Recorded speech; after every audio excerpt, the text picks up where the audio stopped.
오늘은 이제 그 계시 의존 사색을 해야 되는데, 근데 이게 쉽지 않아요. 쉽지 않습니다. 한 주간 이 부분에 대해서 좀 고민해 보셨어요? 계시 의존 사색에 대해서 모든 걸 세상을 바라볼 때 뉴스를 보거나 아니면은 누구와의 관계 속에서 하나님의 뜻이 무엇일까? 말씀에 의지해서 어떻게 행동하는 것이 나에게 그리스도에서 바른 모습인가라고 하는 것에 대해서 혹시 고민해 보셨습니까? 우리의 삶이 얼마나 하나님의 말씀에 맞추어져 있는지 그것에 대해서 좀 고민할 필요가 있죠. 지난주에 말씀이 그거였습니다. 사실 지난주에도 제가 강조하였지만 계시를 의존하여서 사색한다는 것은요, 매우 힘든 일입니다. 심지어 사색으로만 끝나는 것이 아니라 우리의 삶에 적용까지 해야 되겠죠. 또한 더 나아가서 그것을 습관처럼 한다는 것.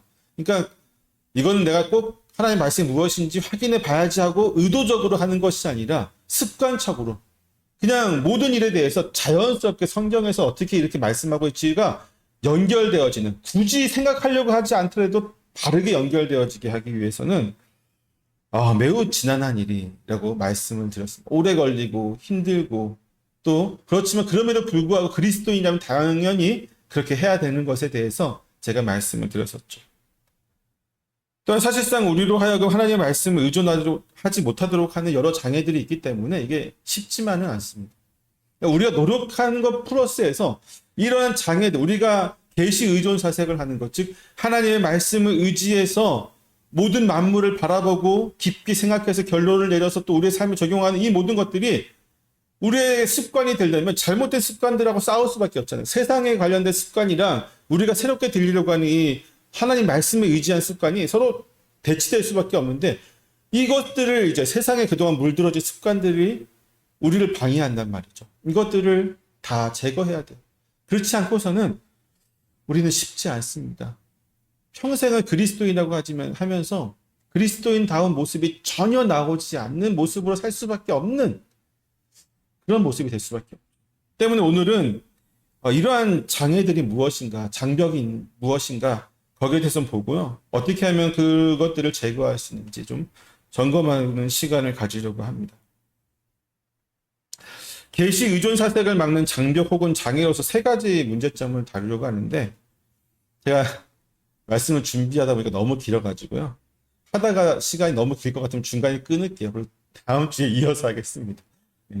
제가 보니까 1시간 넘을 것 같아가지고. 이해하시죠?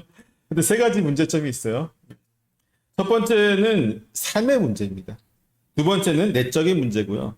그리고 마지막 세 번째는 사회적인 문제를 좀 다뤄보려고 하는데, 한번 보겠습니다.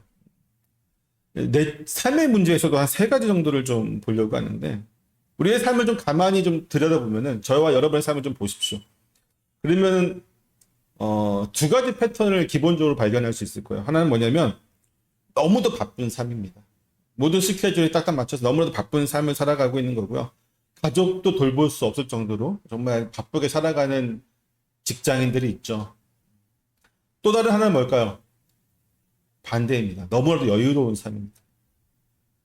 근데 제가 불과 한 10여 년 전만 해도 제가 부목사로 있을 때 당시 설교할 때에 그리스도인들의 삶에서 가장 큰 문제 중에 하나는 너무 바쁘다는 것입니다 라고 했어요. 그러니까 여유에 대해서는 제가 10년 전까지만 해도 설교를 한 적이 없는데, 지금은 그러니까 반반인 것 같아요. 너무 바쁜 사람은 너무 바쁘고요. 여유 있는 사람은 너무 여유가 있는 그런 우리의 모습들을 발견하게 되죠. 특히나 10년 전 같은 경우는 제가 너무 이제 바쁜 것에 대해서, 그리스도인들이 바쁘기 때문에 교회를 못 나오고 바쁜 것 때문에 기도를 못 하고, 내가 너무 바빠가지고 목사님 하나님 말씀대로 살 수 없어요라고 하는 분들이 너무 많아가지고 제가 이런 설교를 했었는데, 저뿐만 아니라 당시에도 이런 부분에 대해서 많은 책들이 나왔었어요. 빌 하이비스 목사님의 너무 바빠서 기도합니다라는 책이 또 베스트셀러였죠. 또 찰스 햄머의 늘 급한 일로 쫓기는 삶이라는 책도 있었고요. 벤 패터슨의 일과 예배도 있었고, 윌리엄 딜의 월요일을 기다리는 사람들과 같은 책들이 기독교 안에서 소개되고 읽혀지기도 했습니다. 하지만 21세기가 되어서 20년이 더 지났죠. 지금은 2024년이니까 그 시점에서 사람들은 지금 극과 극의 삶을 살아가게 되었습니다. 누구는 너무나도 바쁘지만 반면에 또 어떤 사람은 너무 여유로운 삶을 느긋하게 살아가게 됩니다. 사실 이유는 다양해요. 이거 다 얘기하면 수는 없죠. 하지만 중요한 것은요, 이 양극단은 서로 같은 지점에서 만난다고 하는 거예요. 너무 바쁜 것과 너무 여유로운 것이 같은 지점에서 만나요. 그리스도인으로서. 무엇이냐면 너무 바쁜 그리스도인과 너무 여유로운 그리스도인들은 모두 하나님에 대한 열정을 상실한다는 거죠. 말씀에 대한 열정도 없고요. 하나님에 대한 열정도 없어요. 아닌 경우도 있죠. 그렇지만 대부분 그렇습니다. 여기 핵심 키워드는 바로 마음의 시간이에요. 우리의 마음의 시간. 너무 바쁘게 살아가는 사람은 조급한 마음에 의해서 하나님과 그분의 말씀에 대한 사색을 할 여유가 없죠. 그것이 사치라고 느껴지죠. 조금만 여유 있으면 쉬고 싶다고 생각합니다. 대부분 바쁜 성도들이요. 또한 너무 여유롭게 살아가는 사람은요, 조급한 마음과는 반대로 느긋한 마음 때문에 하나님의 말씀에 대한 사색의 필요성을 느끼지 못합니다. 필요성. 이러한 극단적인 두 가지 삶은요, 결과적으로 하나님에 대한 열정의 부재를 가져오게 됩니다. 하나님에 대한 열정의 부재는 자연스럽게 우리가 하나님의 말씀에 대한 이해와 더 알아가고자 하는 욕심과 또 하나님의 말씀을 가지고 세상을 바라보려고 하는 계시 의존 사색도 다 불가능하게 만들어버리죠. 때문에 잠언은 하나님의 말씀은 우리에게 이렇게 경고를 합니다. 잠언 14장 29절에 보면요. 마음이 조급한 자는 어리석음을 나타내느니라고. 마음이 조급한 자는 어리석음. 또한 21장 5절에 보면 부지런한 자의 경영은 풍부함을 이는 것이나 조급한 자는 궁핍함에 이를 따름이니라. 마음이 급한 사람은 어리석고 또 궁핍함. 정말 마음이 급해서 빨리빨리 모든 것을 해가려고 하는데 오히려 궁핍해진다. 또한 잠언 29장 20절에 보면요. 내가 말이 조급한 사람을 보느냐. 그보다 미련한 자에게 오히려 희망이 있는. 너무 심한 말이죠, 사실. 미련한 자보다 더 안 좋은 사람이 누구라고요? 조급한 사람. 마음이 급한 사람. 왜 그럴까요? 마음이 급한 자는 결국 하나님의 말씀에 대한 그 어떠한 마음도 가질 수가 없기 때문에. 물론 하나님의 말씀에 대한 조급함이 있다면 좋겠죠. 근데 제가 얘기하는 건 뭡니까? 삶에 대한 조급함이에요. 내 삶에서 내가 이루어가고자 하는 것, 거기에 대한 조급함을 가지고 있는 사람들은요. 이거 하나 열심히 일해가지고 하나 이뤘어요. 그러면 이제 여유를 가지면 되겠지만 그게 아니잖아요. 그렇죠? 그 다음 거, 그 다음 거, 그 다음 거. 이 많은 것들을 정말 조급한 마음에 하나하나 제가 어떤 분을 만났는데요. 그분은 그래요. 자기가 이제 60세 정도면 은퇴를 하잖아요. 그 이후에 내가 여유롭게 살려고 하면은 내가 이 정도의 재산을 모아야 되는데 이 정도의 재산을 모으려면 제가 지금 이것도 해야 돼, 저것도, 이것만으로는 부족합니다. 여러 가지를 막 투자도 하고 또 누구를 정말 너무 바쁜 삶을 살아요. 왜? 60세 이후에 편안한 삶을 살기 위해서. 근데 그분이 정말 60세 이후에 편안한 삶을 살 수 있을지는 잘 모르겠어요. 너무 바빠요. 그런 분들은요, 일주일에 오전에 딱 1시간 와서 예배 드리는 건 또 자기는 정말 엄청나게 헌신하고 있다고 생각을 하죠. 저는 좀 그래요. 그렇게 조급하게 바쁘게 살아가지 않아도 하나님께서 먹여주신다, 입혀주신다라고 생각을 합니다. 그게 믿음이잖아요. 그렇죠? 예수님께서 마태복음에서 분명히 말씀하시죠. 무엇을 먹을까, 무엇을 입을까? 너희 아버지께서 다 아신다. 조급한 마음은요, 하나님을 믿지 않는 겁니다. 의지하지 않는 겁니다. 반대로 잠언서에는 또 이런 말도 있어요. 6장 9절에서 11절에 보면 이렇게 얘기합니다. 게으른 자여, 내가 어느 때까지 누워 있겠느냐? 내가 어느 때에 잠이 깨어 일어나겠느냐? 조금 더 자자, 조금 더 졸자, 손을 모으고 조금 더 누워 있자 하니 내 빈궁이 강도같이 오면 내 궁핍이 군사같이 이르리라. 조금 더 자자, 조금 더 눕자. 게으른 자요. 여러분, 여유는요, 마음의 여유는요, 우리로 하여금 참 평안함을 선사해 줍니다. 하지만 이 여유가 게으름이 되는 순간에는요, 우리는 만사가 다 귀찮아지게 됩니다. 근데 현대의 많은 그리스도인들에게요, 여유로운 마음은 게으름과 비슷하게 되어버렸습니다. 즉 하나님에 대한 말씀에 대한 게으름이 여유로움을 하죠. 어떻게 얘기해요? 이따가 보면 되지. 하나님 말씀, 기도 이따가 하면 되지. 내일 하면 되지. 바빠서가 아니에요. 여유가 넘쳐서 그렇습니다. 내가 지금 즐길 수 있는 것들, 우리 가족이 할 수 있는 것들, 뭐 영화도 보고 드라마도 보고 캠핑 가서 캠핑도 즐기고 이거 다 하고 그때 나서 또 하면 되지. 그렇게 시간이 남으니까 하는데 안 돼요.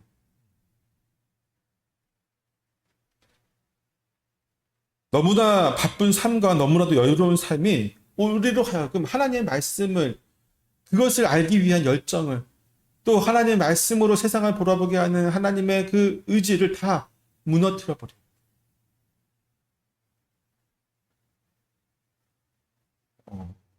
제가 아까 소개했던 책들 기억나세요? 너무 바빠서 기도합니다 같은 책들. 그런 책들을 좀 보십시오. 바쁘신 분들은. 바빠서 내가 정말로 말씀을 못 본다 하신 분들은. 그 책들 보면요, 너무 바쁘지만 현대인들에게 그럼에도 불구하고 왜 기도해야 되는지, 왜 우리가 바쁜 가운데서도 하나님의 말씀을 조금이라도 먼저 말씀을 묵상하는 게, 정말 조그만 시간이지만 그 시간을 내어서 하나님의 말씀을 살아가는 게 조급한 마음, 결국 이거예요. 조급한 마음들을 다 버리게 해준다는 거죠. 오히려 우리 안에 몸은 바쁘지만 우리 마음의 평안함과 안정됨과 또 여유로움을 헌사해 주는 게 하나님의 말씀인 거죠. 그렇게 얘기하죠. 아무튼 중요한 건 뭐냐면요, 너무 바빠도 안 되고요, 너무 여유로워도 안 돼요. 이건 반대로 얘기하면요, 사실 바쁠 수는 있어요. 근데 우리 마음이 조급해서도 안 되고요, 우리 마음이 게을러서도 안 돼요. 우리 마음은 항상 주의 말씀 하나로 가득 채워져야만. 두 번째로 이제 우리의 삶에서 좀 하나님께 온전히 나아가지 못하는 이유는요, 바로 우리가 삶에서 무언가에 얽매여 있다고 하는 사실입니다. 사실 우리가 이 세상을 살아가는 중에 무언가에 얽매이지 않고 살아가는 것은 가능하지 않습니다. 불가능합니다. 왜냐하면 우리는 세상에 살아가는 가운데 세상 모든 것과 이 만물과 사람과 사람뿐만 아니라 심지어는 이 핸드폰, 이 물잔, 이 모든 것과 우리는 관계를 맺고 있어요. 그렇죠? 그러한 관계를 맺지 않고서는 우리가 이 세상을 살아갈 수가 없습니다. 그런데 문제는 서로 간의 상호 필요를 위한 관계잖아요. 핸드폰 필요를 위해서 우리가 사용하잖아요. 그런 관계죠. 근데 상호 필요를 위한 관계를 맺지 못하고 한쪽에 일방적으로 얽매이는 관계를 맺게 되는 게 우리의 모습이에요. 왜 그럴까요? 죄 때문이죠. 예를 들어서 여러분, 핸드폰 없어도 살 수 있어요, 없어요? 살 수 있어요, 없어요? 살 수 있죠. 근데 핸드폰 없으면 어때요? 불편한 정도가 아니고 난리가 나잖아요. 핸드폰 어디 있는지 다 뒤져보고 전화 좀 해봐, 내 거 어디 있는지 찾게.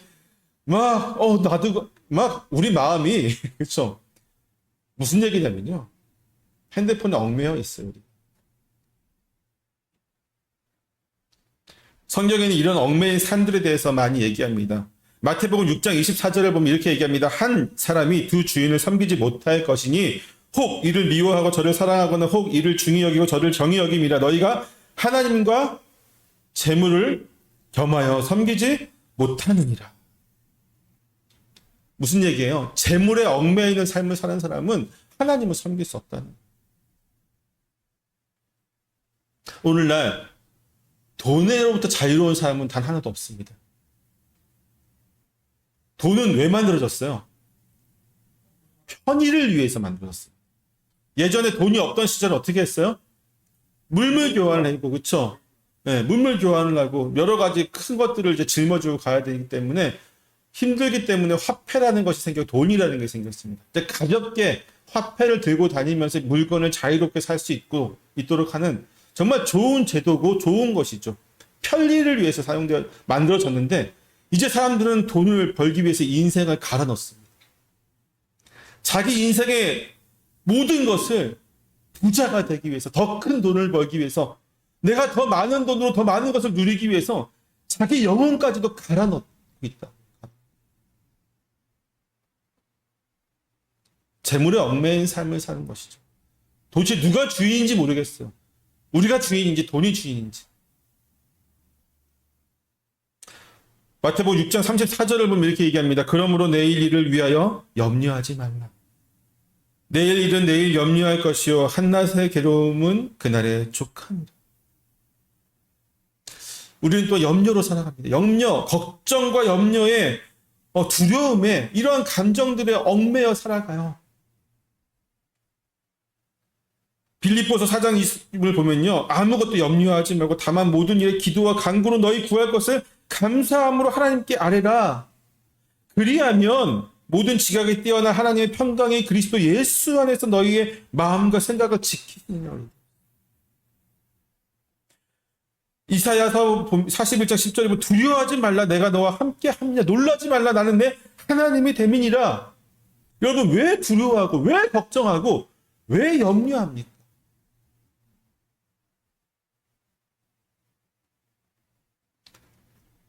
여러분 이건 다른 말로 하면요. 두려워하고 염려하고 걱정한다는 말은 다른 말로 하면요. 내가 하나님을 못 믿겠어요. 라는 말과 똑같은 겁니다. 하나님 믿는 백성은 두려워하지 않습니다. 왜? 하나님이 내 곁에 계시니까. 하나님이 나의 모든 것을 감찰하시고 인도하시니까. 혹시여 나에게 여러 가지 어려움들이 닥칠지라도 하나님을 믿는 백성은 두려워하거나 염려하거나 걱정하지 않습니다. 왜? 하나님은 나에게 감당할 시험만 주시니까. 생명의 위협이 왔을 때도 우리는 두려워하지 않습니다. 왜? 우리의 생명은 주님 것이니까. 우리의 본향은 이 땅이 아니라 저 하늘나라에 있으니까. 때문에 우리는 정말로 믿음이 온전한 사람은요. 두려워하거나 걱정하거나 염려하지 않습니다. 고민은 할 수 있죠. 어떤 고민입니까? 이 문제에 대해서 하나님의 뜻에 따라서 내가 어떻게 행동해야 될까? 내가 무엇을 해야 될까? 고민은 할 수 있지만 그것이 걱정이 되거나 염려가 되거나 두려움이 된다면요. 우리는 하나님을 온전하게 믿지 못하는 거예요. 그 말은 다시 얘기해서 하나님의 말씀에 의지한 삶을 살아갈 수 없다는 것과 동일합니다. 또한 어떤 사람은 명예에 얽매인 사람이 있습니다. 요한복음 12장 43절을 보면요. 그 사람은 사람의 영광을 하나님의 영광보다 더 사랑하였더라.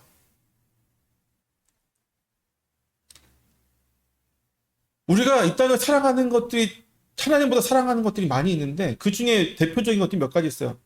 명예도 있고요. 재물도 있고 또 어떤 분은 가족을 더 사랑하기도 하지만 이러한 것들이 결국 우리를 얽매이고 있어요. 얽매인다는 것은 무슨 얘기냐면요. 하나님의 말씀대로 살아갈 수 없다는 것을 다시 한번 강조하고 싶습니다.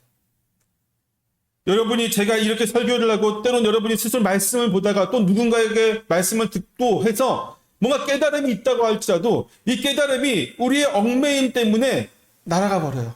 헐헐 날아갑니다. 왜? 주를 위해서 내가 열심히 살아가야지 하다가도 내가 지금 가정을 돌봐야 돼. 내가 지금 맡고 있는 뭐들이 있고 내 지금 나의 삶에서 내가 이것들이 나의 삶을 얽매고 있는데 이것을 틀어버리지 못하고 끊어버리지 못하면요. 그 어떤 은혜가 우리 마음을 가득 채운다고 해도 금방 날아가 버려요. 마치 돌짝밭에 씨가 뿌려진 것처럼 말이죠.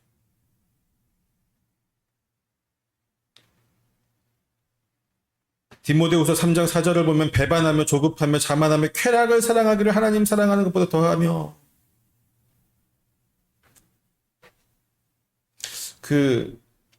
이런 말 하면 조금 이제 세대를 이렇게 비하하는 것 같아서 조금 조심스럽긴 한데 MZ 세대라고 하죠. 요즘 젊은 세대들. 좀 자유로운 영혼을 가지고 있는 것 같습니다. 부러워요, 한편으로는. 왜 나는 저렇게 못 살았을까 하는. 우리 세대는 그렇잖아요. 윗사람이 얘기하면 다 충성하고 헌신하고 제 지나간 과거를 보면 내가 왜 그렇게까지 헌신했을까? 아무것도 돌아오는 게 없는데 뭐 그런 억울함도 있어요. 요즘 MZ세대를 보면요. 좀 부럽습니다. 그런데 한편으로는 염려되는 게 있어요. 무엇이냐면 너무 자기의 마음에 충실해. 자기의 지금 순간의 기쁨. 지금 내가 가지고 있는 지금 이 순간의 어떤 자유로움과 그것을 누리는데 너무도 많은 생각들을 할애합니다. 근데 여러분, 우리의 마음이 하나님의 말씀으로 자유로워지는 것, 쾌락을 느끼는, 기쁨을 느끼는 것과요. 세상을 향해서 쾌락을 느끼고 자유를 느끼고 기쁨을 느끼는 건 전혀 정반대입니다. 똑같은 기쁨을 느끼는 거지만 정반대. 때문에 세상의 쾌락을 너무 좋아하지 마십시오. 세상에 우리가 주는 쾌락들이 몇 가지가 있죠. 있어요. 그렇죠? 세상 가요도 있고 아니면 요새 젊은이들 많이 골프 치러 다니더라고. 스크린 골프 다니고 골프도 있고 뭐 운동도 있죠. 여러 가지도 있고.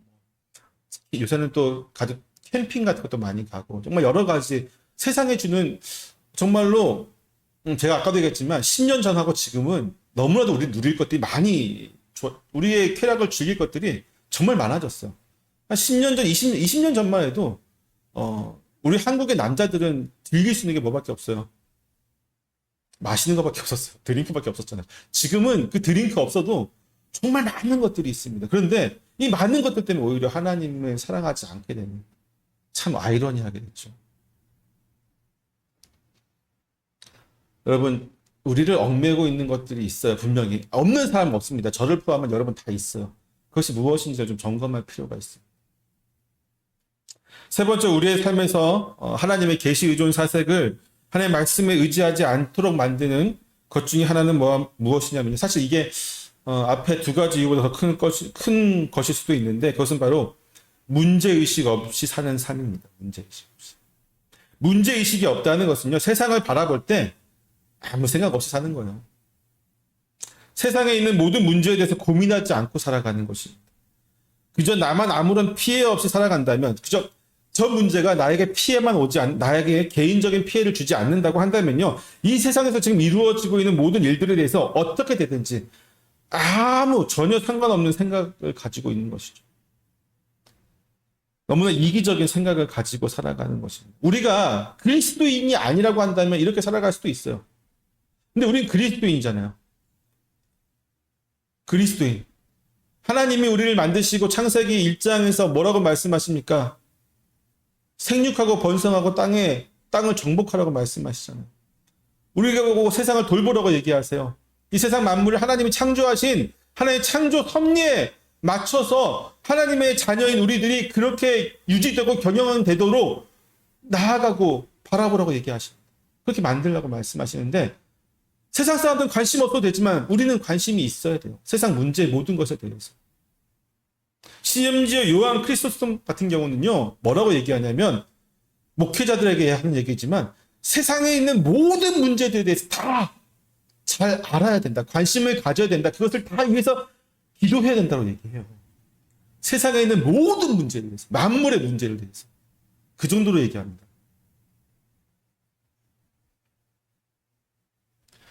근데 이런 분들이 신앙생활을 해도 되게 이기적으로 신앙생활을 합니다.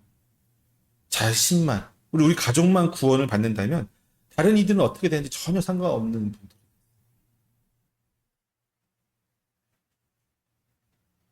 반대도 있어요. 문제의식이 있지만 없는 것처럼 살아가는 사람도 있습니다. 문제의식을 가지고 있어. 저거 잘못됐어. 저거 뭐가 문제야. 이런 의식을 가지고 있지만 근데 겉으로 봤을 때는 없는 것처럼 살아가는 사람이 있어요. 어떤 사람이냐면요. 매우 비관적으로 세상을 바라보는 사람입니다. 우리가 소위 회의론자라고 얘기하는 사람들이죠. 회의론자. 그들은요, 세상의 문제점을 바라보고 그러한 문제가 세상을 얼마나 병들게 하고 하나님 만드신 선하신 뜻에서 벗어나게 만드는지에 대해서 잘 알고 있음에도 불구하고 전혀 개입하지 않습니다. 아니, 그러한 문제에 대해서 더 이상 문제 있지만 깊게 고민조차 하지 않아요. 왜? 그들은 이 세상의 문제가 절대로 해결되지 않을 것이라고 생각하기 때문이죠. 회의론자들. 문제를 인식까지는 해요. 그렇지만 거기에 대해서 고민하지 않아요. 어차피 내가 고민해봤자, 내가 그 문제에 뛰어들어봤자, 거기에 대해서 내가 어떠한 관념을 가지고 있어봤자 저거는 해결되지 않아. 세상은 악해. 세상은 변하지 않아. 그런 마음이 가득하게 마음속에 있기 때문에 회의론이 이 생각과 마음을 다 영혼을 지배하고 있기 때문에요. 더 이상 고민하지 않습니다. 문제에 대해서 표출하지 않습니다. 더 이상 자기가 수고할 필요가 없다라고 생각하죠. 회의론자인 두 가지 회의론자가 있어요. 어렸을 때부터 회의론적인 교육을 받아서 회의론자가 된 사람이 있고, 성인이 되어서 여러 가지 어떤 아픔, 경험 때문에 실패와 배반과 이런 경험 때문에 회의론자가 되는 경우가 있습니다. 전자는 가능해요. 전자는 어렸을 때 그런 교육을 받은 사람은요, 어떻게 보면 되게 확고할 것 같지만 하나님의 은혜 가운데서 충분히 깨어질 수 있는데, 후자들이 더 힘들어요, 사실. 배신에 의해서 회의론자가 되신 분들은요, 그 배신의 마음은 치유되기 전까지 결코 하나님께 올 수 없어요. 근데 문제는 여러분, 하나님의 사람은요, 이 세상의 여러 문제를 분명하게 인식하고 그 문제를 하나님의 뜻에 따라서 해결하도록 노력해야만 한다고 하는 것이죠. 그게 문제죠. 모세는 노예로 살아가는 히브리 민족의 문제를 애굽 왕자의 신분으로서 외면하지 않았습니다. 그는 애굽의 왕자였죠. 그는 히브리 민족이 그렇게 노예로서 핍박받고 살아가는 것에 대해서 왜 조금만 눈을 감고 살아갔으면 평생을 호의호식하며 정말 좋은 삶을 살아갈 수 있었을 것입니다. 그럼에도 불구하고 그는 외면하지 않았고, 때문에 그는 정말로 힘겨운 삶을 살 수밖에 없죠. 그럼에도 불구하고 하나님께서 그를 위대하게 사용하셨지만, 개인적으로 여러분 어떻게 생각하십니까? 저는 그래요. 애굽의 왕자로, 당시 최고의 강력한 국가잖아요. 애굽의 왕자. 그 신분으로 평생을 그냥 놀고 먹고 정말 놀고 먹진 않겠지만 편하게 그냥 권력을 누리며 살아가는 것. 히브리 민족의 해방을 위해서, 이스라엘 민족의 그 해방을 위해서 그가 애굽과 함께 싸워야 되는 그 광야를 또 걸어가서, 하지만 그는 외면하지 않았습니다. 왜? 하나님의 뜻이 분명히 있음을 알았기 때문에.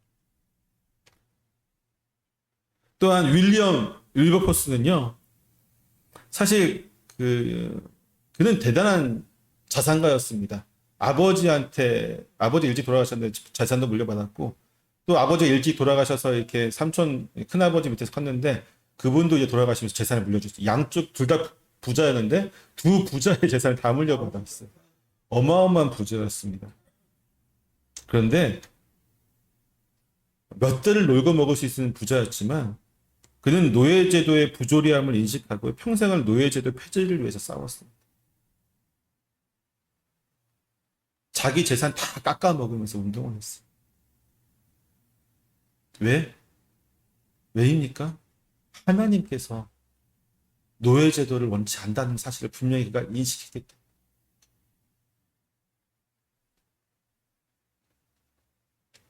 심지어 그는 병상에서 노예제도가 폐지됐다는 얘기를 듣고 기뻐하며 4일 만에 하나님 품에 안깁니다.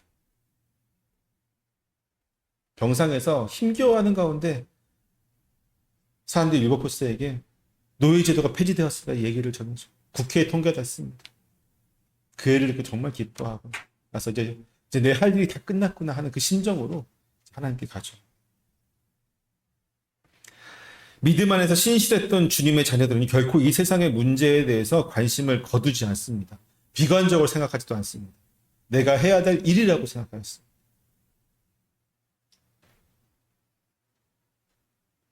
근데 이런 문제의식을 가지지 않고는요, 결코 하나님의 말씀을 온전히 바라볼 수 없어요. 이게 우리 삶의 세 가지 문제에 대해서 제가 다뤘습니다. 두 번째로 이제 내면의 문제를 다루려고 하는데, 첫 번째 삶의 문제가 우리의 믿음 안에서 우리가 믿음 안에서 살지 못했던 지난해 시간들, 그런 것들이 이제 습관처럼 우리 안에 어떤 각인되어진 것이라고 한다면요. 두 번째로 계시 의존 사색을 방해하는 문제, 이 내면의 문제는요, 죄의 문제가 직접적으로 연결되어져 있습니다. 첫 번째는 자아의 문제를 좀 보려고 하는데, 자아의 문제는 세상을 바라보는 문의 크기를 결정합니다. 세계관은 뭐라고 했어요? 세계를 바라보는 창과 같은 것이라고 했잖아요. 그렇죠? 세계를 어떻게 바라보느냐, 세계를 바라보는 관점에 대해서 얘기하는 건데, 그 관점을 이제 보통 우리가 무슨 창문에다 비유하기도 하고 안경에다 비유하게 하는데, 이 창문이라고 했을 때 비유를 그렇게 들어봅시다. 세계관이 창문이라고 했을 때 자아는요, 이 창문의 크기를 결정합니다. 즉 자아가 건강하고 바른 사람은요, 정말 큰 틀로 세상을 바라볼 수 있는 반면에 때문에 어떻게 되냐면 여러 가지 문제들에 대해서 직접적으로 확인하고 인식할 수 있습니다. 즉 여러 가지를 바라보세요. 창이 크기 때문에 한두 가지 문제만 보는 것이 아니라 여러 가지 문제를 다 바라볼 수 있습니다. 반면에 자아가 건강하지 못하고 작은 사람일수록 세상에 보는 그 창의 틀은 작아질 수밖에 없어. 작을 수밖에 없어. 때문에 이 틀이 작다는 얘기는요, 볼 수 있는 면적이 적다는 걸 의미해요. 심지어 극단적인 경우는요, 평생을 자신의 이 내면 문제만으로 힘겨워하며 세상을 향해서 돌릴 눈을 가지지 못한 사람들도 부지기수이기도 합니다. 제가 이제 예전에 부목사나 이제 선교단체 간사로 이제 청년들을 만났을 때요, 청년들하고 대화를 해보면 항상 자기 내면의 문제 때문에 주변 아무것도 돌아보지 못한 청년들이 너무나 많아요. 간사님, 목사님, 제가 뭐 이렇게 힘든 여러 가지 힘든 이유 있죠. 근데 힘들지 않은 사람이 세상에 어디 있겠냐고요. 청년은 청년의 때에 힘들고 가정을 가진 사람은 또 가정을 가진 사람은 또 힘들고 노년에는 노년의 힘듦이 있습니다. 다 내면 안에 힘들고 어려운 일들을 가지지 않은 사람은 이 세상에 단 한 명도 없어요. 근데 유독 자신의 그 내면의 문제에 깊이 몰입되어서 세상을 향해서 주를 위해서 교회를 위해서 그 무엇도 할 수 없는 사람들이 참 많이 있는 것을 보게 됩니다. 성경은요, 우리가 하나님의 창조물로서 소중하고 특별한 존재라고 말합니다. 우리가 우리 스스로를 어떻게 바라보든지, 즉 나는 내 자아가 정말 작고 연약하고 나는 별 볼일 없고 나는 이렇게 못났고 나는 이런 것이 안 되고 나는 할 수 없다라고 얘기할지라도 하나님은 우리를 특별한 존재로 사랑하시고 품으신다는 거 하는 사실을 기억해야만 합니다. 때문에 우리의 자아가 건강하기 위해서는 이러한 하나님의 시선을 인식해야 돼요. 내가 나를 보는 것이 아니라 내가 여전히 연약하고 작은 나를 모습 보는 것이 아니라 하나님이 나를 어떻게 보시는지를 우리가 분명히 인식할 필요가 있습니다.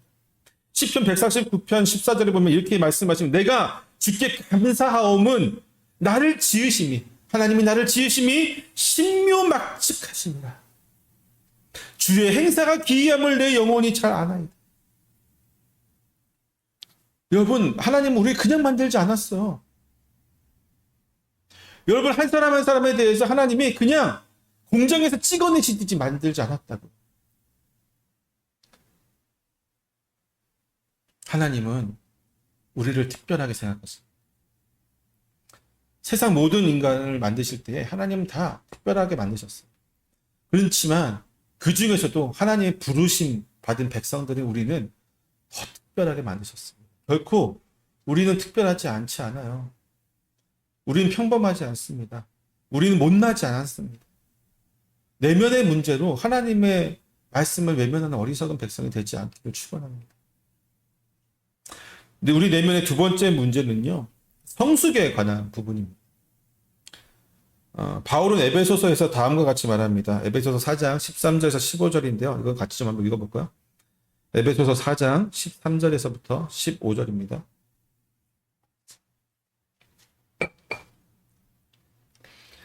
읽었습니다. 시작. 우리가 다 하나님의 아들을 믿는 것과 아는 일에 하나가 되어 온전한 삶을 이루어 그리스도의 장성한 분량이 충만한 데까지 이르리니 이는 우리가 이제부터 어린아이가 되지 아니하여 사람의 속임수와 간사한 유혹에 빠져 온갖 교훈의 풍조에 밀려 요동하지 않게 하려 함이라. 오직 사랑 안에서 참된 것을 하며 범사에 그에까지 자랄지 그는 머리 곧 그리스도라. 여러분, 성숙함은요, 그리스도인들에게 매우 민감한 문제입니다. 왜냐하면 성숙 혹은 성장은요, 결코 가만히 있기만 해서는 이루어지지 않기 때문에. 우리의 육체는 어때요? 시간이 지나면 성숙해지죠. 자라게 됩니다.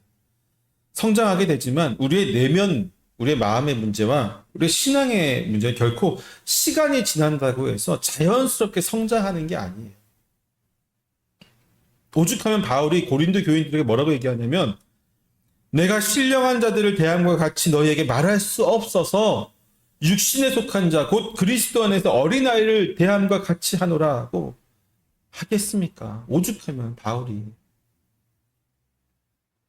고린도 교회에 있는 사람들은 다 어떤 사람들이에요? 어린아이들입니까? 아니잖아요.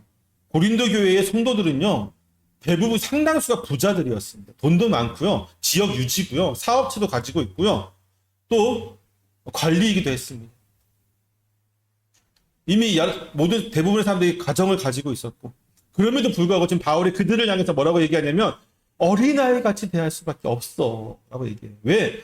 그들의 내면은, 그들의 신앙은 여전히 성숙하지 못하고 어린아이에 머물러 있기 때문이죠. 믿음 안에서 성숙하지 못한 그리스도인은 결코 이 땅에서 유괴 문제를 벗어날 수 없습니다.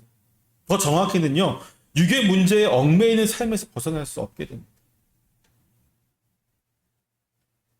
성숙은요, 여러분, 결국은 씨름하지 않고서는요, 이루어질 수 없어요. 마음이 커지는 건 어떻게 할까요? 내면이 커지는 건 어떻게 할까요? 내면이 단련되어야 되는, 그렇죠? 온갖 시련과 아픔과 또 때로는 배신도 당해보고 때로는 또 우리가 즐겁고 기쁜 일로 또 확장되어지기도 하고 여러 가지 마음이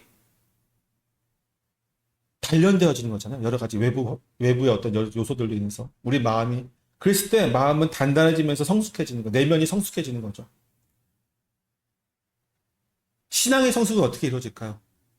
신앙의 성숙은요, 말씀으로 살아갈 때 이루어져요. 말씀으로 씨름할 때 이루어져요. 제가 계속해서 매번 강조하는 게 있죠. 제발 말씀으로 씨름해라. 기억나시죠? 내가 지금 살아온, 내가 하고 싶은 것과 말씀이 대치되었을 때 적어도 하루 이틀은 고민하면서 씨름을 해봐라. 지더라도 괜찮다. 근데 그 씨름하는 과정 속에서 적어도 내가 몇 시간만이라도 내가 하고 싶은 것과 말씀이 이게 부딪힐 때 말씀으로 살아가려고 어떻게 씨름이라고 하는 어떤 고민하고 내가 열심히 하는 그 과정 속에서 믿음을 성장하는 거예요. 비록 지더라도 결국은 내가 말씀대로 못 살고 내가 하고 싶은 대로 할지라도 그 몇 시간 동안 하루라도 이틀이라도 내가 고민하는 그 가운데 우리 믿음이 성장한다니까. 그렇게 성장하다 보면 어느 순간에 내가 좋아하고 내가 하고 싶고 내가 원하는 것보다는 하나님의 말씀을 더 따르게 되는 데까지 장성한 분량에 이르는 데까지 이르게 되는 거죠. 그게 한 번에 이루어지는 게 아니에요. 갑자기 나는 그리스도이니까 성령께서 내 안에 계시니까 성령께서 나를 인도하시면 나는 내가 지금 좋아하는 거 다 버리고 무조건 하나님 말씀대로 살 수 있어라고 하면 좋겠지만 거의 불가능하죠. 때문에 씨름하는 거예요. 조금이라도 고민해 보는 거예요. 마음이 찔리잖아요. 그건 누가 하시는 거예요? 성령께서 하세요. 성령께서 말씀을 가지고 우리의 마음을 찔리게 하셨을 때 우리가 그것을 가지고 고민하면은 그 고민하는 만큼 우리의 신앙은 성장하게 됩니다. 근데 그 고민하기 싫어서 찔리는 게 싫어서 난 찔리기도 싫어하는 순간에 우리는 평생을 어린아이와 같은 신앙으로 살아갈 수밖에 없습니다. 성장할 수 없습니다. 근데 여러분 생각해 보세요. 하나님이 어린아이에게 일을 맡기실 수 있을까요? 불가능하죠. 물론 하나님 어린아이를 통해서도 많은 역사를 하실 수 있겠지만 주의 나라와 주의 복음과 이 세상의 모든 것에 대해서 어린아이는 결코 하나님의 뜻을 유추할 수도 없고 알 수도 없고 행할 수도 없어요. 능력이 안 되죠. 마지막으로 예멸의 문제 세 번째는요. 기질의 문제를 좀 보려고 하는데 기질. 각 사람에게는 타고난 기질이라는 게 있어요. 이건 타고나는 겁니다. 태어날 때부터. 이 타고난 기질은요. 사실 우리가 아무리 바꾸려고 노력한다고 해도 사실 거의 바꿀 수가 없습니다. 그 기질 검사라는 게 여러 가지 있잖아요. 뭐 MBTI가 있고 뭐 애니어그램이 있고 제가 이제 이 두 가지는 많이 해봤는데 그 외에도 여러 가지 검사도 있겠죠. 근데 이 기질이 언제 기질 검사가 명확하게 잘 나오는 게 언제냐면요. 어린아이 때, 그리고 나이가 많이 들었을 때, 노년에 정확하게 나옵니다. 기질이. 왜 그럴까요? 젊은이들은요, 그리고 이제 40대 열심히 살아가는 이 세대 있잖아요. 이 세대는요, 어떻게 해서든 자기의 어떤 기질을 극복하려고 해요. 그리고 사회가 요구하는 게 있잖아요. 거기에 맞추려고 합니다. 성공을 위해서든지 어떤 뭘 위해서든지 이 사회가 요구하는 모습에 자기를 맞추려고 하기 때문에 그 사람의 기질이 100%잘 드러나지가 않아요. 물론 그럼에도 불구하고 강력한 부분 드러나긴 하겠지만 100% 드러나진 않는데 이 어린아이들과 노년은 굉장히 명확하게 드러나요. 왜요? 본능대로 살아가.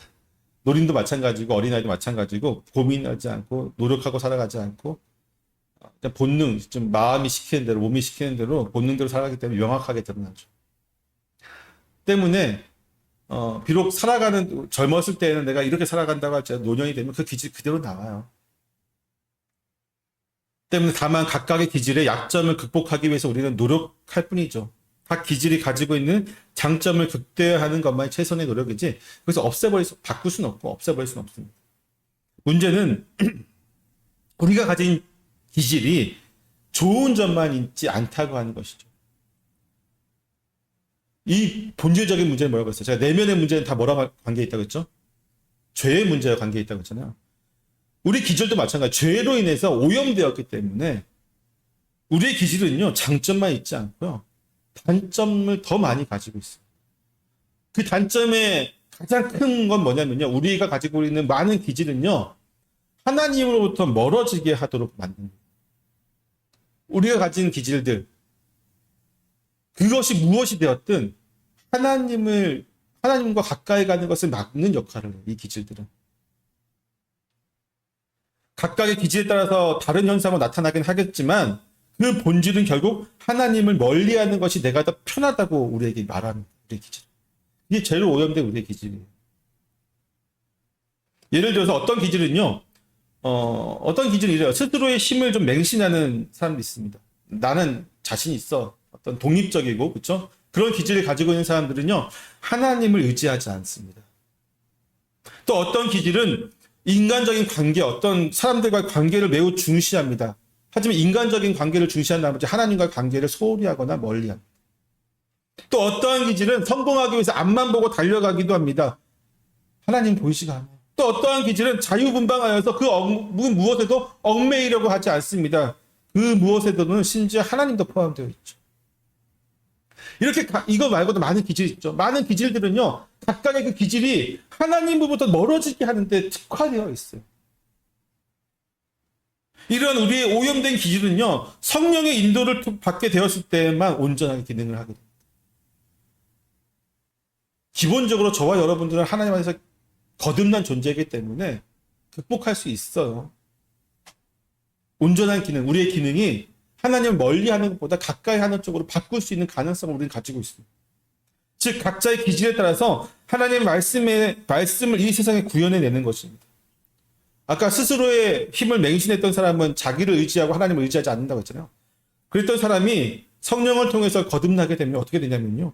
스스로의 힘을 맹신했던 그 기질이 하나님이 주신 믿음으로 세상을 변화시키기 위해서 자신의 모든 힘과 능력을 동원하는 기질로 바뀌게 됩니다. 사람과의 관계를 중시하고 생각했던 그 기질은요. 하나님의 복음을 사람들에게 전하기 위한 노력을 바뀌게 될 것이고요. 성공을 위해서 앞만 보고 달려갔던 사람은 이제 하나님의 영광을 위해서 살아가게 됩니다. 그 무엇에도 얽매이지 않으려 했던 자유로운 기질의 사람은요. 복음을 위해 자유롭게 세상을 향해 나아가게 됩니다. 세상을 향해 하나님이 주신 참 자유를 외치게 되는 것이죠. 우리가 가지고 있는 기질적인 약점들이 분명히 있어요. 어떤 사람은 정말로 하나님을 믿기에는 여러 가지 약점들이 너무나도 많이 있는 사람도 있습니다. 그런데 그 약점이 극복되어졌을 때 그 사람은 하나님을 위해서 정말로 훌륭하게 사용되어질 수 있습니다.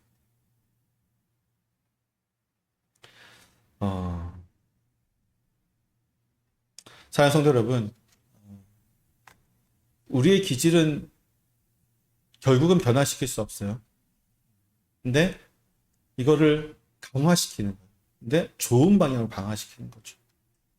그러기 위해서는 1차적으로는 우리가 거듭나야 돼요. 성령의 인도하심을 받아야 되겠고, 두 번째로는 우리가 하나님의 말씀 안에서 살아가려고 노력해야 됩니다. 자, 이제 말씀 마치겠습니다. 계시 의존 사색을 방해하는 것 중에 오늘 두 가지를 했어요. 하나는 삶의 문제였고 또 다른 하나는 내면의 문제였습니다. 마지막 세 번째 사회적인 문제는 시간 관계상 다음 주에 해야 될 것 같은데, 이 두 가지 문제를 통해서 우리가 생각해야 될 것은 무엇이냐면요. 무엇이 더 중요한 거죠? 우리가 누구냐가 더 중요합니다. 내가 과연 나의 본질은 무엇인가? 여러분, 저와 여러분은 무엇이죠? 그리스도인이죠. 그리스도인은 그리스도의 도를 따르는 사람이에요. 다른 말로 하면 복음에 인도되어진 삶을 살아가는 것. 복음이 우리를 인도하여 살아가는 사람. 그것을 다른 말로 하면 제가 계시 의존 사색이라고 그러죠. 하나님의 말씀에 의존해서 살아가는 사람. 그것이 우리의 본질이 되어야 돼요. 다른 말로 하면 좀 극단적이긴 하지만 하나님 말씀으로 살아가지 않고 복음에 인도된 삶을 살아가지 않는다고 한다면 우리는 그리스도인이라고 이야기할 수 없습니다. 물론 그렇게 극단적으로 얘기하면 우리는 다 그리스도인 아니에요. 그렇죠? 우리는 그렇게 못 사니까 잘. 근데 분명한 건 뭐냐면요. 그렇게 살지 못한 것에 대해서 부끄러워할 줄 알아야 돼요. 내가 밖에 나가서 나는 그리스도인입니다. 하나님 믿는 사람입니다. 이야기할 때에 내가 하나님 말씀에 대해서 전혀 의지하지 않고 살아가는 것에 대해서 우리가 부끄러움을 느낄 수 있어요. 삶의 문제, 또 우리 내면의 문제가 결코 우리가 그리스도인임을 부정하지 않게 만들어야 됩니다. 삶의 문제와 내면의 문제가 우리가 그리스도인이 되지 않도록 만드는 것들을 우리는 분명히 끊어내야 될 필요가 있어요. 말씀 안에서 끊어야 되고 주 안에서 성령의 인도하심 안에서 우리는 끊어내야 합니다. 그래야 했을 때 이 장벽을 넘어서 우리는 세상을 하나님의 눈으로 바라보고 판단하고 또 우리가 그곳에서 주의 영광을 위해서 살아갈 수 있지 않겠습니까? 오늘 돌아가셔서 우리의 삶을 좀 돌아봤으면 좋겠어요. 내 삶이 무엇에 얽매여 있는지, 내 삶이 바쁜지 여유로운지, 다른 얘기로 뭐라고 했어요? 내 삶에 살아가는 이 마음이 조급한지 게으른지, 내가 정말 세상을 하나님의 말씀에 따라서 문제의식을 갖고 바라보려고 하는 마음이 있는지, 내 자아가 건강한지, 내가 정말 성숙한 그리스도인이 되려고 노력하고 있는지, 내 기질이 어떠한 기질인데 내 기질을 어떻게 활용하는 게 좋은지를 좀 깊이 좀 고민했으면 좋겠어요. 그리하여 해서 주의 사람으로서 하나님의 영광을 살아간 저 여러분 되시기를 축원합니다. 기도하겠습니다.